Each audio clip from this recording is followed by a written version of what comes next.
കേട്ടോ. ആദ്യം എഡിറ്ററിന്റെ കഥ പറയുന്ന സമയത്ത് ഇതിലിങ്ങനെ കാസർഗോഡ് പരിപാടി ഇല്ലായിരുന്നു.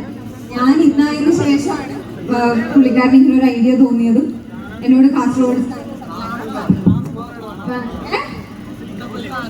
അതിനുശേഷം എന്നോട് പറഞ്ഞത് കാസർഗോഡ് സ്ലാങ്ങിൽ സംസാരിക്കണമെന്ന് പറഞ്ഞപ്പോൾ എനിക്ക് ഭയങ്കര സന്തോഷമായി. കാരണം സ്റ്റേജ് ഷോസിലും അല്ലെങ്കിൽ ഇവന്റ്സിലൊക്കെ പോകുമ്പോൾ മാത്രമേ എനിക്ക് എന്റെ കാസർഗോഡ് സ്ലാങ് സംസാരിക്കാൻ പറ്റാറുള്ളൂ.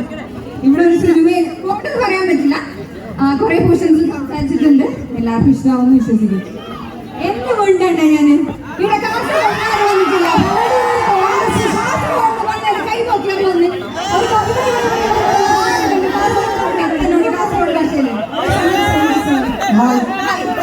കാസർഗോഡ് നിന്നെ കളി വന്നിട്ട് ഞാൻ കാസർഗോഡ് ഭാഷ കൊണ്ട്